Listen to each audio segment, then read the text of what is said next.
Bonsoir amis téléspectateurs, c'est votre servante Annie Bazinga de Global Congo News. Voilà, pour ce soir, nous nous retrouvons. Ça fait un bon bout de temps qu'on ne s'est pas vu. Mais ce soir, j'ai un invité spécial.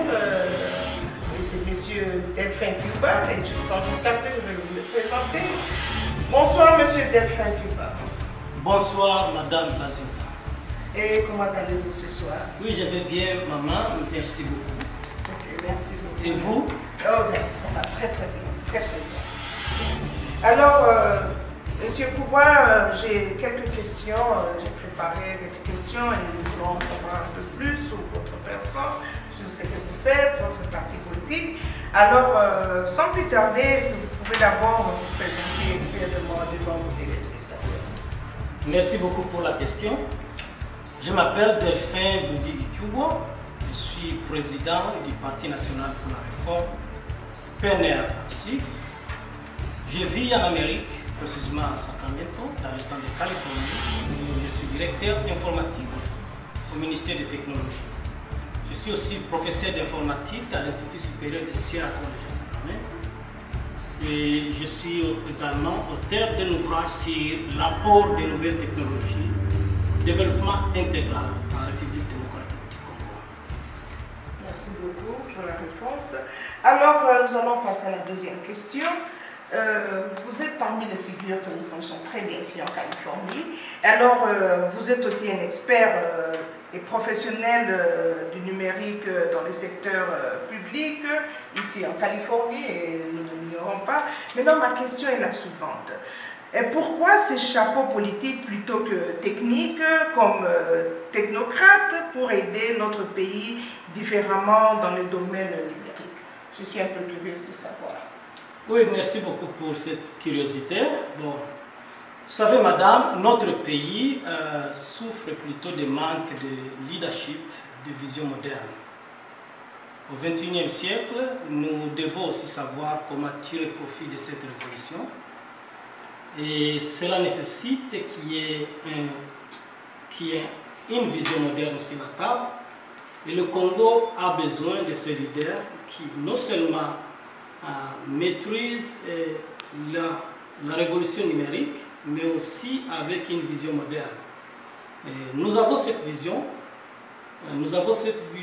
pour faire avancer le pays. Nous avons un pays qui est vraiment potentiellement riche. Il faut de nouvelles idées sur la table. Comment transformer les richesses ou les potentialités de ce pays en richesses ou prospérité inclusive.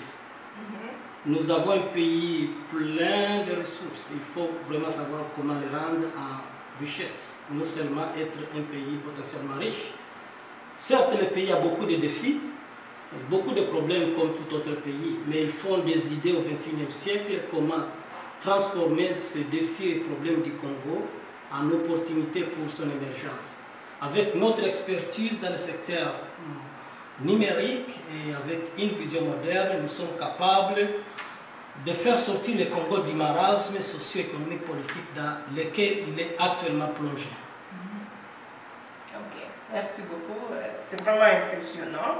Et alors, nous savons aussi que vous êtes professeur. C'est vraiment, ça fait la dignité de la communauté congolaise d'avoir un professeur parmi les Congolais.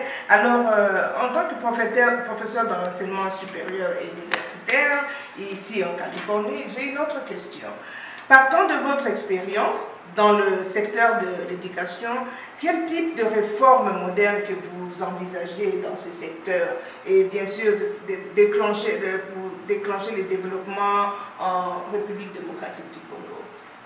Oui, merci. Vos téléspectateurs vous écoutent. Oui, merci beaucoup pour cette question intéressante.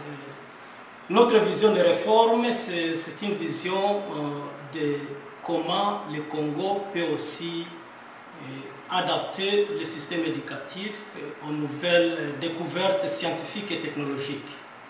Et nous avons besoin d'un pays qui est aussi à la page du monde.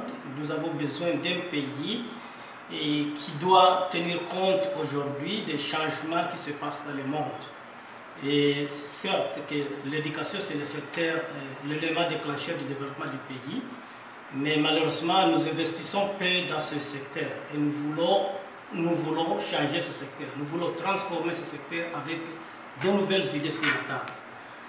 C'est un domaine aujourd'hui qui contribue à l'avancement du monde avec les réformes dans le secteur de l'éducation. Le monde partout ailleurs s'est adapté avec la pandémie du Covid-19 à l'adaptation technologique. Et c'est grâce à cette adaptation technologique qu'aujourd'hui, dans beaucoup de pays, la croissance économique est restée vraiment impressionnante partout. Le faible taux de chômage qu'on ne connaît pas chez nous. La réalité en est que nous avons aujourd'hui un système de mode de travail à distance. Et ce système est accessible partout ailleurs. Et il faut la réforme dans le secteur de l'éducation pour rendre ce système aussi accessible aux Congolais. Donc il s'agit d'une vision pour que les citoyens congolais ou l'enfant congolais formé aujourd'hui, qui décide de vivre à Likasi, à Kisangani, à Beni, à Kinshasa, mais peut accéder aussi aux opportunités dans le monde d'emploi mondial. C'est ça la réalité partout au monde. Il faut l'adaptation technologique pour être en mesure de réformer le système aux standards et normes internationaux dans le secteur de l'éducation. Voilà, c'est pourquoi notre parti prône la réforme. Parce qu'aujourd'hui, la grande question qu'on peut se poser, comment le Congo se prépare pour rendre accessibles les opportunités dans le marché mondial de l'emploi, accessibles aussi aux Congolais. Nous sommes un plus grand pays francophone en Afrique. Comment notre pays se prépare pour rendre accessibles ces opportunités dans le secteur de télétravail, des modes de travail à distance accessibles aux Congolais dans le domaine de francophonie. Nous avons une vision pour répondre à cette préoccupation et c'est pourquoi nous parlons d'une vision moderne pour un Congo nouveau, fort, prospère et moderne, dans tous les secteurs, y compris le secteur de l'éducation. Merci beaucoup, M. Kiwa. Et puis, vous savez tous, nous le savons tous, il y a eu un vent terrible avec la démocratie. Et dès qu'il y a eu la démocratie, eh bien, il y a eu une ébullition de partis politiques un peu partout. Et aujourd'hui, au Congo, nous pouvons même parler de 500 partis politiques, si je me trompe. 500 partis politiques. Ça, c'est vraiment énorme. Alors, ma question est la suivante. Je suis curieuse de savoir, votre parti politique, le Parti national pour la réforme, en quoi votre parti est-elle différente, votre vision, comment elle est différente des autres partis politiques? Est-ce qu'il y a quelque chose de spécial? Vraiment, j'aimerais savoir c'est quoi la différence par rapport aux autres. Merci beaucoup, madame, pour la question. Notre parti, il est différent des autres partis et dans le sens qu'il prône une vision moderne. Et c'est une vision de transformer le Congo avec, le secteur numérique. Ce secteur est devenu incontournable partout au monde. C'est un secteur aujourd'hui qui est indispensable dans tous les domaines. Et nous avons plus de 500 partis politiques, certes. Mais il fallait peut-être me demander, je me pose la même question, combien de nouvelles idées sur la table aujourd'hui pour faire face aux problèmes et défis du Congo au XXIe siècle? Si chacun de ces partis avait une idée, on pouvait avoir 500 nouvelles idées sur la table. Comment faire face aux problèmes du Congo? Nous avons un pays où les gens meurent de faim, nous avons un pays où l'insécurité a été domicile, où les gens sont tués chaque jour. Mais quelles sont les idées que prônent ces différents partis, 500 partis politiques? Vous demandez aujourd'hui à un jeune Congolais, il va vous dire tel parti, je connais son leader ou le président, mais quelle est la vision que véhicule ce parti? Quelles sont les valeurs idéologiques que ce parti prône pour changer, pour transformer le Congo, pour répondre aux attentes du pays, pour créer d'emplois? C'est ça la question que je me pose aussi. Donc, nous avons un parti différent des autres parce que c'est un parti qui véhicule des idées capables de transformer le Congo, des idées capables de créer plus de 10 millions d'emplois dans 5 ans dans notre pays. Merci beaucoup, M. Kiwa. Nous savons tous que nous sommes en Californie, mais nous sommes bien branchés. Nous suivons ce qui se passe au pays et nous suivons les interviews de notre président. J'ai une question regardant notre président. Il veut demander un second mandat. Il s'est dit, mais voilà, donnez-moi la chance, je vais aller encore aux élections, n'est-ce pas? Nous le savons tous. Alors, maintenant, quelle est la différence qu'il y a entre les visions de notre président de la République et la vision de votre parti politique PNR? Merci beaucoup pour la question. Bon, la vision de notre parti, comme je viens de le dire, c'est nous sommes un parti qui prône la réforme. Et cette réforme, c'est à travers le numérique. Nous avons un projet de société basé sur des études approfondies, basé également sur des expériences pratiques, comment tirer profit de la révolution numérique ou de la révolution technologique moderne, capable au Congo, comme partout ailleurs, de transformer ce Congo, de créer d'emplois, d'améliorer le budget. Quant à la vision du chef de l'État, je crois que pour demander un second mandat, il s'agit plutôt de dire qu'il a un bilan. Il a maintenant un bilan, il est à mi-chemin de son mandat. Il a un bilan à présenter au peuple congolais pour un éventuel second mandat.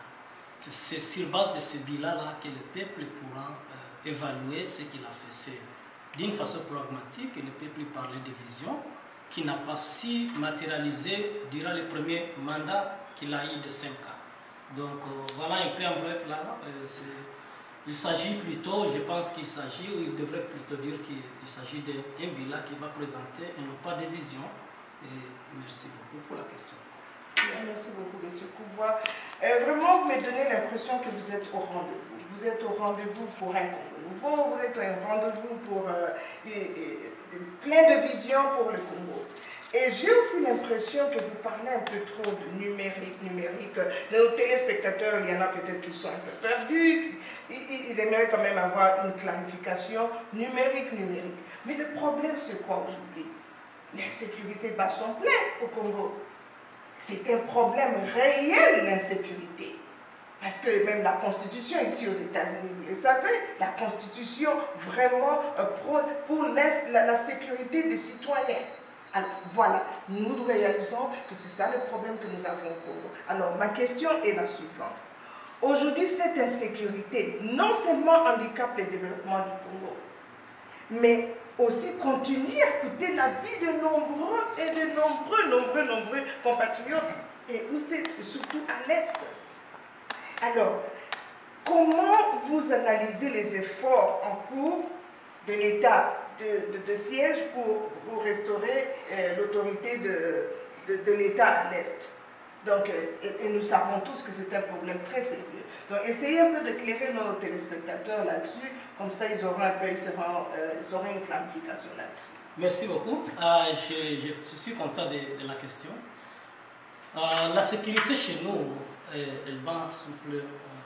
Malheureusement, il fallait d'abord dire que je regrette les compatriotes qui sont victimes chaque jour de cette insécurité. Nombreux meurent. Il faut noter que c'est vraiment à cause du manque, c'est la responsabilité d'un État qui n'est pas capable de protéger ses frontières et protéger ses citoyens. Tel est le premier rôle d'un État ou du gouvernement. Et nous avons chez nous ces problèmes sérieux. Et nous oublions une chose, que nous sommes au XXIe siècle.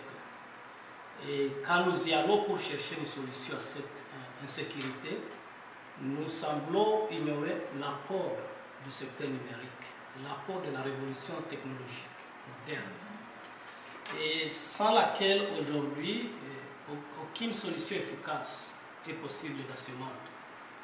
Nous avons par exemple nos pays, nous avons par exemple des menaces de temps en temps qui viennent de pays étrangers. Ces pays, ils ont un avantage par rapport à nous dans le secteur numérique. Comment on peut s'attendre que nos forces armées peuvent mettre fin à cette insécurité tant que nos adversaires ont un avantage compétitif dans le secteur numérique par rapport à nous. Notamment, ils utilisent de meilleurs outils de technologie militaire Ils utilisent des systèmes de détection, des systèmes de surveillance. Ils ont même des drones. Aujourd'hui, nous sommes dans un état de siège. Mais le ciel congolais ou le nuage congolais est vide. Il n'y a pas de drones qui surveillent le mouvement de ce qu'ils appellent les terroristes. Et si on avait ces outils de nouvelles technologies en place, l'insécurité serait une réalité facilement qu'on peut restaurer qu'on peut réaliser et restaurer l'autorité de l'État. C'est pourquoi nous disons qu'au XXIe siècle, les solutions efficaces à tous les problèmes du monde impliquent essentiellement des perspectives numériques dans tous les secteurs, y compris le secteur de la sécurité ou le secteur de sécurité nationale. Vous parlez par exemple ici en Amérique. En Amérique, bien sûr, regardez la technologie. Quelqu'un qui entre à partir de l'aéroport, on connaît quand il entre et quand il a expiré son séjour. Le système va lui dire, il y a tel qui est entré tel jour, on ne sait pas quand il est sorti. Mais chez nous, celui qui entre, on ne sait pas savoir quand il est entré, et celui qui devrait entrer, qui ne devrait pas entrer. Nos frontières ne sont pas protégées. À comment s'attendre qu'on peut, d'un jour avec des discours ou des séminaires ou des formations, s'attendre qu'on peut restaurer l'autorité de l'État quand nos frontières nationales ne sont pas protégées. Mais la réalité que nous disons ici, la bonne nouvelle que nous offrons aux Congolais, aux compatriotes, que cette révolution technologique moderne est disponible partout au monde et pour tout pays qui se veut développer et moderniser, les nôtres y compris. Qu'est-ce qui manque sur la table pour nous? C'est cette vision moderne que nous proposons. C'est cette vision numérique pour mieux faire face aux problèmes et défis du Congo dans tous les secteurs, y compris le secteur de sécurité nationale et renseignement, pour doter, que ce soit les services de renseignement national, les services de la police, les militaires, des outils, de nouvelles technologies pour mieux protéger le peuple congolais, pour mieux protéger nos frontières et pour mieux surveiller le mouvement des personnes et des citoyens qui sont nuisibles à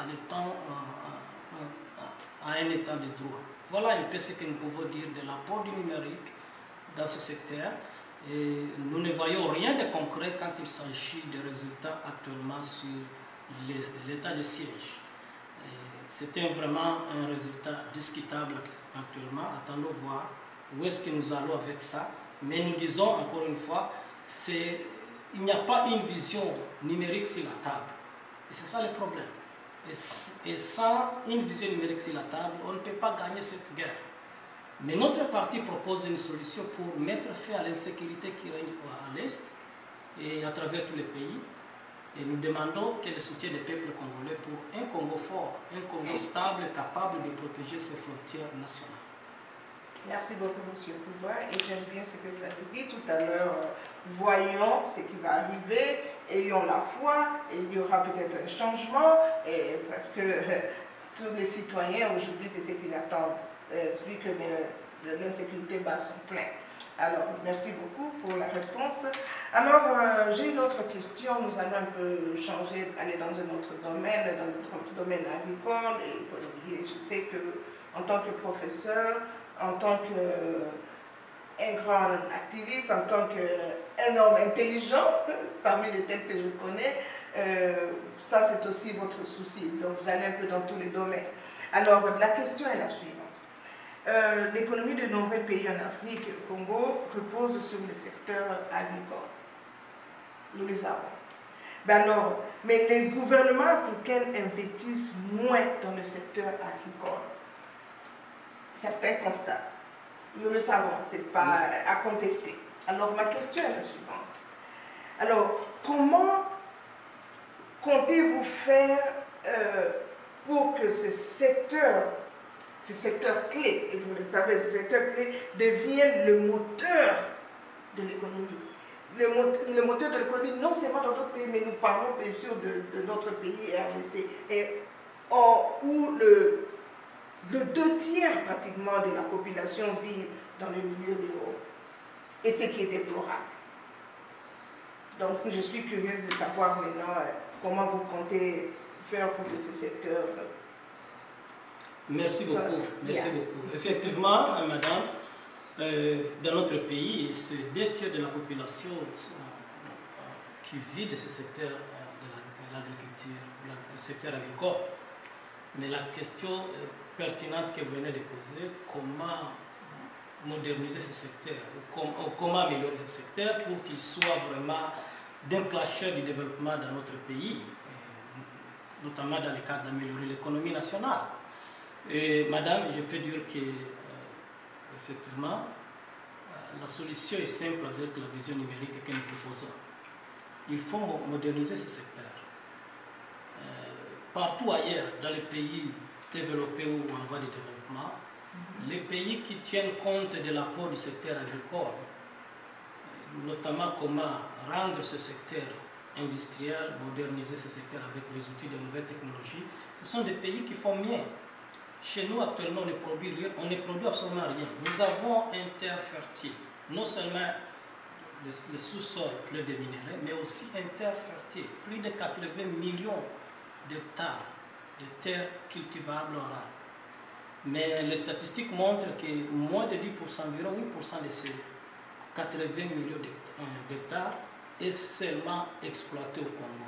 C'est en raison des manques de soutien du gouvernement. Et les moins de 10% actuellement exploités d'une façon artisanale. Et qu'est-ce qui empêche qu'au XXIe siècle, ces pays puissent aussi tirer profit des outils de la révolution technologique moderne dans le secteur de l'agriculture, de l'élevage, de la pêche, pour rendre ce secteur de production à grande échelle, pour qu'on soit capable de produire aussi. Et c'est la seule façon de lutter efficacement contre la faim, la famine et la pauvreté. Le secteur agricole peut créer plein de millions d'emplois. Mais qu'est-ce que ce pays fait pour ce secteur? C'est pourquoi quand je le dis que nous sommes un pays potentiellement riche, mais aujourd'hui nous avons besoin sur la table de nouvelles idées, comment transformer cette potentialité en richesse réelle, en prospérité inclusive. Et il faut commencer par ce secteur qui soutient 2 tiers de la population. Et je suis sûr et certain qu'avec la vision numérique que prend le PNR, le Parti national pour la réforme, le Congo est capable de moderniser le secteur. Une maman qui produit aujourd'hui 5 kilos, elle peut produire 50 kilos. Facilement, comme partout ailleurs. Que ce soit dans le secteur de la pêche, de l'élevage, de l'agriculture, nous avons seulement des idées sur la table pour que ce secteur soit vraiment le moteur de développement ou le moteur de l'économie nationale. Merci beaucoup. Bien, alors, il y a un autre fait qui a fait couler beaucoup d'encre et beaucoup de salive. C'est par rapport au Conseil des ministres, il y a, je crois que c'était la semaine passée ou il y a 2 semaines, et c'était concernant le prix qui devait baisser. Il y a des gens qui ont... Il y a eu un remue-ménage terrible, il y en a même qui étaient prêts à aller sur la rue et tout ça. Mais alors...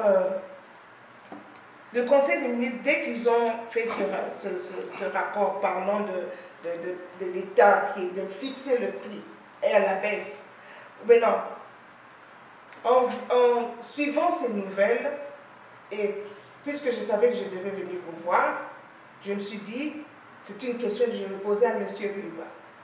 Et je sais que vous serez en mesure de me répondre. Alors ma question est la suivante. Comment avez-vous accueilli ces mesures économiques? Parce que, comme je l'ai dit tout à l'heure, il y a eu un remue-ménage, ça fait couler beaucoup d'encre et de salive. Mais quelle était votre réaction quand vous avez suivi cette nouvelle? Oui, merci beaucoup pour la question. Notre réaction, vraiment, personnellement, je pense qu'on ne peut pas développer un pays avec des mesures de populisme qui ne tiennent pas compte de règles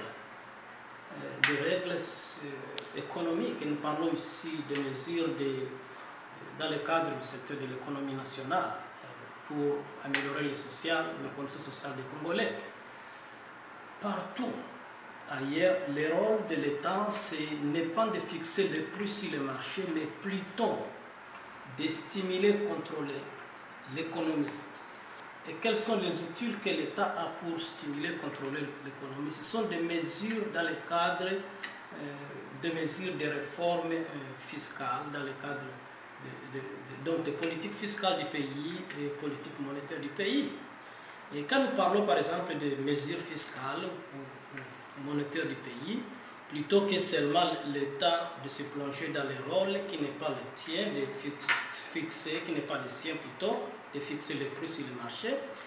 Et nous avons eu par exemple le cas de l'achat de 500 Jeeps.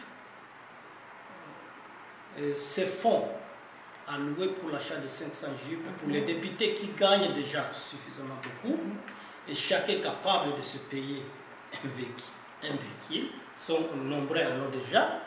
Si l'État allait investir ces fonds dans le sens d'octroi de crédits et emprunts aux commerçants, voilà comment l'État peut influencer ou stimuler, contrôler les prix sur les marchés. Parce que là, ce sont des mesures permanentes qui vont jusqu'à avoir un impact sur les prix sur les marchés. Parce qu'il y aura beaucoup déjà qui peuvent entrer dans les affaires parce qu'ils ont accès au crédit, comme partout ailleurs. C'est l'économie qui sera dans un état positif. Et avec ça, c'est le prix qui va baisser. Et en plus, même si on pouvait aussi investir ces fonds alloués à l'achat de Jeeps, par exemple dans le cadre des mesures fiscales, exonération des taxes, impôts aux commerçants, ça pouvait aussi jouer sur les prix sur les marchés. Voilà comment ailleurs, comment l'État joue avec ses outils de mesures fiscales et monétaires avec des mesures qui peuvent avoir un impact durable sur la vie des citoyens ordinaires, donc pour améliorer le quotidien des Congolais, et non pas des mesures seulement, et une semaine après, les prix encore remontent. Et finalement, qu'est-ce que vous avez fait? Vous n'avez seulement qu'accompli l'applaudissement d'un jour ou un mois. Et à long terme, ce n'est pas une solution pour l'économie actuelle pour notre pays. Et spécialement, je vais ajouter que cette population est vraiment croupie dans la misère. Et quand il y a des mesures draconiennes, comme je peux l'appeler, des mesures vraiment qui secouent tout le monde, et il faut plutôt trouver une solution, comme vous venez de dire, et j'apprécie ce que vous venez de dire, pour que la population se réjouisse et qu'il y ait la production qui crée par exemple des emplois. Ça peut être aussi une solution, et comme on le voit dans les pays développés un peu partout. Et le Congo d'hier était vraiment différent, et maintenant nous sommes dans une autre situation où nous devons vraiment trouver des solutions pour l'épanouissement des Congolais. Merci beaucoup, ça c'était vraiment une réponse qui m'a épatée. Nous avons parlé de tout ce qui est numérique, nous avons parlé de l'agricole, de l'économie, de rabais des prix et tout ça. Et maintenant, nous allons vers une autre question. Bien sûr, nous allons vers la fin de notre interview. Alors, la première question, c'est le débat autour de la congolité. Enfin, là, c'est tout le monde qui en parle aujourd'hui. Il y a des gens qui contestent la nationalité d'un tel, peut-être c'est pas son père qui est congolais, ou c'est pas sa mère, et tout ça, et vous le savez, tous ces hommes politiques, et tout ça, et ça devient un problème tellement sérieux, et voilà que nous venons parler de projet de la loi Noël Chiani. Est-ce que vous voulez un peu nous éclairer là-dessus? Qu'en est-il? Parce qu'il y a vos téléspectateurs veulent en savoir plus. Merci beaucoup pour la question. Écoutez, madame, je préfère qu'on parle plutôt de comment faire sortir le Congo du marasme socio-politique, économique dans lequel il est plongé. Il y a beaucoup de choses à faire dans notre pays. Et je pense qu'actuellement, il est question vraiment de se mettre sur la table, chacun de réfléchir. Qu'est-ce qu'il faut pour que la sécurité puisse régner dans ce pays? Qu'est-ce qu'il faut pour que ce pays potentiellement riche? J'ai lu récemment un article qui montre que le Congo serait le 11e pays potentiellement riche au monde et le premier en Afrique. Mais qu'est-ce qui fait que ce pays, les gens souffrent? Les gens n'ont pas à manger, les gens n'ont pas, il n'y a pas de route, il n'y a pas d'accès à l'électricité, l'eau potable, voilà un peu. C'est là vraiment, moi, c'est là ma préoccupation. Je réfléchis seulement chaque jour, qu'est-ce qu'il faut pour que ce Congo puisse être la locomotive, la tête de locomotive de l'émergence économique en Afrique. Le premier pays potentiellement le plus riche en Afrique, ou 11e pays au monde. Donc seront aujourd'hui, si c'est un pays qui est bien géré depuis l'indépendance, serait partie de ce qu'on appelle peut-être G8 ou G10 ou G12 ou 15. Mais regardez là où nous sommes. Je ne sais pas si avec ce projet de loi ça va nous amener à ça. Combien d'emplois ça va créer? C'est pourquoi notre parti, nous parlons que des idées, de nouvelles idées, comment ce pays peut tirer profit de cette révolution numérique qui a montré ses résultats partout ailleurs pour créer d'emplois, pour restaurer l'autorité de l'État à travers le pays. Et nous parlons clairement que nous sommes capables de créer plus de 10 millions d'emplois dans 5 ans. Nous sommes capables de construire les routes. Nous en avons aujourd'hui environ 23 000 km, mais moins de 3 000 km qui sont seulement goudronnés. Et comment nous pouvons aussi avoir des routes modernes, des écoles modernes? Comment nos enfants qui sont formés au Congo aujourd'hui peuvent aussi accéder aux emplois, aux opportunités d'emploi dans le monde mondial d'emploi aujourd'hui, dans certaines professions. Quelqu'un n'a plus besoin de vivre et travailler dans le même pays ou dans la même ville. Quand les voisins vont commencer d'aimer à ce jour de cette opportunité que le monde que le monde, la Covid-19 a offert au monde, où est-ce que nous serons? Demain se prépare aujourd'hui. J'aimerais bien qu'on engage un débat national sur nos vrais problèmes et défis nationaux et comment faire face pour sortir de cette situation. Et voilà un peu, madame, ma préoccupation. C'est ce que pour notre parti, qu'est-ce qu'il faut pour transformer ce Congo? Pour que ce soit un Congo fort, un Congo nouveau, un Congo prospère et moderne. Et d'autres choses, je crois qu'avec l'État, nous pouvons en parler. Mais aujourd'hui, la grande préoccupation, est-ce que celui qui parle aujourd'hui de cette loi, ça amène à manger pour lui sur la table demain? Ça va envoyer son enfant à l'école, à lui de répondre, à lui seul de répondre. Mais nous devons savoir que proposent nos leaders, nos acteurs politiques pour un Congo qui a des routes, où les gens ont accès à l'électricité, à l'eau potable, un Congo où les jeunes vont à l'école, termine, il y a l'emploi comme partout ailleurs. Il y a aujourd'hui un taux de chômage très faible partout au monde. On cherche, les multinationales aujourd'hui investissent non seulement à la recherche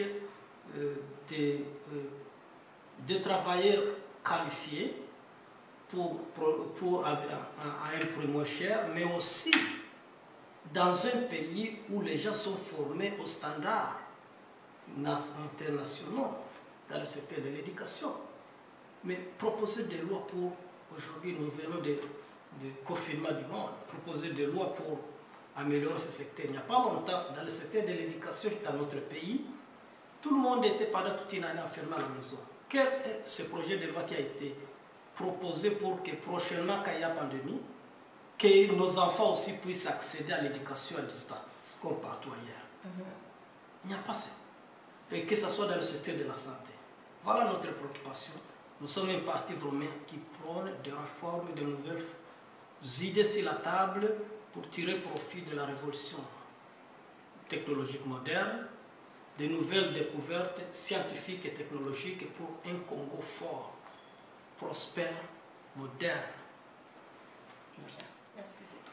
Merci beaucoup, Monsieur Cuba. Segundo, oui, moi c'était la question, vous avez répondu. Et Segundo, nous allons parler maintenant des accords signés récemment par le président congolais avec certains pays voisins dans la région du Grand Lac. On a tout suivi, mais je suis quand même curieuse de savoir qu'est-ce que M. Cuba en pense. Merci pour la question. Oui, c'est bien. Nous avons tous suivi ces accords signés récemment avec les pays voisins, l'Ouganda ou le Rwanda. Mais nous demandons que ces accords, l'intégrité de ces accords soit publique, soit rendue publique.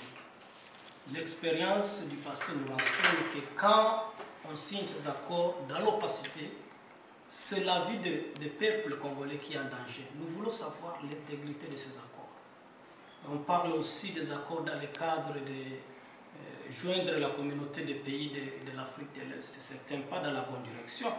Mais il faut se rappeler que qu'est-ce qu'on produit au pays, qu'est-ce qu'on produit au Congo pour tirer profit de ce monde commercial ou ce marché régional. Nous, on ne produit rien. Au contraire, c'est à l'avantage des autres pays. Et ils viendront chez nous vendre même l'haricot qu'on peut cultiver aussi chez nous. Les riz qu'on peut cultiver aussi chez nous. Ils viendront maintenant, ils ont accès à venir vendre ce que nous pouvons aussi vendre. Parce qu'on ne produit rien. Qu'est-ce que le gouvernement fait aujourd'hui pour qu'on puisse aussi tirer profit de ce marché de pays de l'Afrique de l'Est? Quand nous, on ne produit rien, c'est au contraire, c'est au bénéfice des autres pays. Quand nous, l'épée qu'on a comme fonds dans la caisse de l'État, c'est donner à ceux qui en ont encore des véhicules, au lieu par exemple de donner ces moyens, ces fonds alloués, ces fonds dans le secteur agricole, pour que ce secteur puisse aussi être productif et on puisse aussi vendre dans ce marché qui est maintenant régional, on ne produit rien. Voilà, c'est ça notre lecture. Non seulement l'intégrité des accords signés, mais aussi de se poser qu'est-ce que le Congo fait pour tirer profit de ces marchés régionaux des pays de la communauté de l'Afrique de l'Est. Merci beaucoup, M. Kouba. Bien, j'ai encore une autre question, mais avant cela, je m'adresse aux téléspectateurs. C'est avec amertume que nous avons appris la mort de notre cardinal Monseigneur Patina. C'est vraiment écœurant. C'est un baobab qui vient de tomber. Et alors, vos émotions concernant la mort de notre cardinal? Oui, nous regrettons la mort du cardinal Monseigneur. C'est un leader non seulement religieux, mais aussi national. Nous présentons d'abord nos condoléances à sa famille biologique, ainsi qu'à l'Église catholique, et aussi à toute la nation congolaise. C'est quelqu'un qui a joué vraiment un rôle dans la jeune démocratie dans notre pays. Non seulement dans la pression de l'Église catholique lors des glissements du régime passé, car il a vraiment montré le rôle de l'Église, mais aussi lors de la conférence nationale souveraine.